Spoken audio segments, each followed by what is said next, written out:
Bush dinner guys, bush dinner. Drinks. Babo!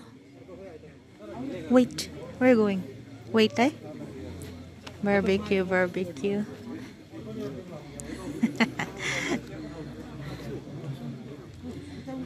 Buffet, buffet, buffet. Indian today guys, Indian. Ay! Ang bigat naman yan. Mabigat pala to. No to beans. Potato. Naan.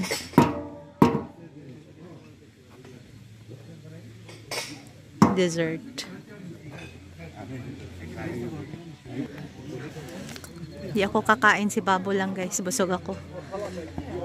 Siguro mag-soup lang ako. Pa-salad. Mag-soup ako tsaka salad. Di ako kakain. Si Babo lang. Hello guys. Umuulan. In Bisaya, taligsik. Tugnaw. Lamig ng hangin. Oh. Mag-alauna na ng hapon guys. Ayan oh. Naulan. Yung insekto oh. Nagtapok. Oh. Di klaro no. Insects. So si Babo guys, balot na balot yun. Isang t-shirt, isang ganito na ano, inner na woolen, tapos isang makapal na yung black jacket niya na, tapos naka school cap siya, tapos may ano, hoodie, tapos may headset siya. Yung pantalon niya, school uniform, pero may legging sa ilalim. Si Sanel ang naka uniform palda, pero yung ano lang, inner niya lang ay isa lang na inner. Naka t-shirt siya. Kasi nilabhan ko yung purple na jacket ko na gustong gusto din niyang suotin sa school. Komportable siya. So kailangan ko na namang bumili ng aking bagong hoodie. Yung jacket na yun guys, bigay lang yun ni Ate Flor. So maghapbat ako kasi ano, maghapbat ako dahil kahapon ay naligo ako, so nakapaglinis na ako dito sa kwarto. Yan, nakapaglaban ng mga jacket ko guys. Yung ibang ano ko, ibang labahin, binibigay ko sa laundry. Pero hindi na ako magbibigay ng mga woolen na damit kasi nagde-deform siya. Sayang yung ano ni Sanel, yung inner niya na woolen na ano, na sweater, nasira. Dapat susuotin pa yun ni Babu. Hindi na masuot kasi nasira na siya, tingnan nyo. Ayan siya guys. Nasira siya. Na-stretch ng malala. Hindi na masuot to. Masuot siguro pero pambahay. Hindi ko i-handwash, kaya handwash na ako sa mga ano, mga jacket ko ngayon. Hindi ko na ibibigay sa laundry kasi nakakasira yung ano, yung dryer nila. Tapos nag-shrink yung mga damit. Ayun na, sira na. Ang ganda pa nito. Sira na. Hindi na masuot. So si Santos ay nasa Kathmandu pa rin guys. Inaalagaan ng nanay niya kasi umuwi yata si Tadidi sa bahay, doon sa Lamjong. Hindi ko alam kung kailan siya babalik dito at hindi ko alam kung kumusta na ang aking surgery, kung may balita na ba, kung may schedule na ba tayo or may doktor na ba tayo. So busy ang restaurant ngayon. 60 packs may buffet. So ayan guys, oh, maulan tayo today. Drizzling or taligsik in Bisaya.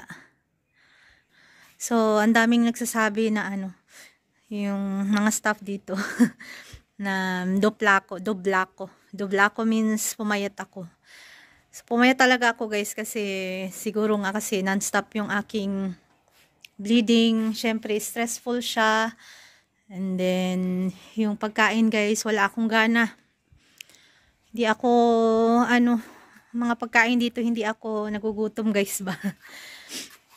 Malakas lang akong kumain pag may gathering ng mga Pinay.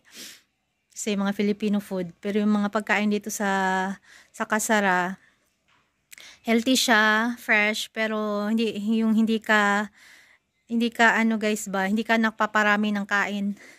So pumayat ako. And then may guest. So ayun nga, kumakain naman ako ngayon ng hanggat kaya kong kainin, kumakain talaga ako kasi nga pumayat nga ako. Ayun, kahit naka-jacket ako, kitang-kita nila yun. Siguro din sa aura ko na medyo parang loose pad in Bisaya guys ba. Anemic. Luya. Alam niyo yun. Yung siguro yung walang parang walang dugo, walang glow. Loose pad in Bisaya. Ano yun sa Tagalog? So, ayun. Pero kumakain naman ako. Hindi lang nga yung sobrang, yung madami akong kumain talaga. Kaya siguro pumayat ako. Ayun lang guys. Hi guys. Lunch tayo. Lunch. Sweet and sour. Hot and sour soup. Tapos crispy noodles. Tapos ito ang aking main course. Salad. Mushroom, broccoli, potato, sag. Noodles, rice. Dessert. Ang sarap nito guys, oh. Nuts cake. Chicken, fish. Dami, no? So, pinipilit kong maraming kumain, pero wala eh, hindi naman ako tumataba. Hanggat siguro hindi ako na-operahan, hindi ako Pero ganito talaga yung katawan ko na. Kahit dati pa. Parang lang, parang pumayat lang ako ng more payat kasi nga dahil sa I'm not 100% well. Hindi ako gutom. Mayaman na lang ako kakain. Maya na lang ako susubo guys.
Parents, who can sing more than you like a Filipino?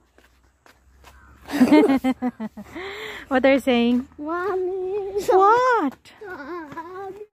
Oh, come here. There's motorcycle. Oh, sorry. What the old man Babu? Babu has question. What is your question, Ke? Nothing. Ow! Ay, ubo. Bili tayong gamot ng pang-ubo. Bili na rin tayo ng panglagnat para salty. Salty. Ay! Salty na jungle safari na vehicle. Kay Sanel, kahapon nilagnat. Hindi naman masyadong mataas. Anong dumating siya mataas. Tapos medyo siya, bumaba ng konti. Nung gabi, kinagabihan. And then, kaninang umaga, yun, cold compress. Hindi naman mataas yung lagnat. Pero bili na lang tayo ng gamot para lagnat kasi in case na may lagnatin kung mataas. Hindi ako basta nagbibigay ng gamot, guys. Pero delikado din kasi, 'di ba? Siguro ano lang, yung intuition mo lang na ano, na bilang isang nanay na kung anong feeling mo mali or may something is wrong, hindi sundin mo na yung intuition mo. Kasi ako, every time na lalagnatin yung mga anak ko, talagang alam ko ang cause niyan, sipon talaga kasi nga ano, lalo na sa winter. Pero ano, once in a blue moon magkasakit, hindi sila yung sakitin. Siguro kasi yun ang advantage ng breastfeed, guys. Payat sila pero hindi sakitin. Malakas sila sa prutas, although medyo mahina sila sa gulay, lalo na si Sundar, pero malakas sila sa prutas. So hindi sila ganun ka sakitin talaga, thankfully.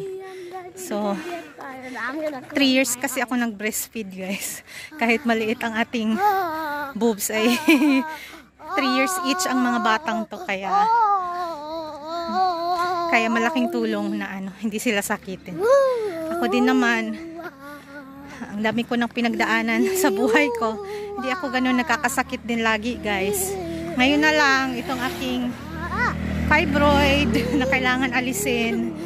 So pagbalik ni Santos Kaling Kathmandu, baka maka-surgery na tayo, guys. So bili tayo ng gamot, tsaka bili tayo ng Oreo. Gusto na ng Oreo sa grocery.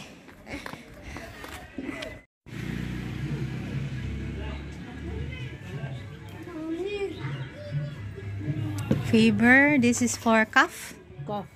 Allergy, cough, tonsil. Tonsil. Ayan. This one? You खोकी ले. Cookie. Ayan.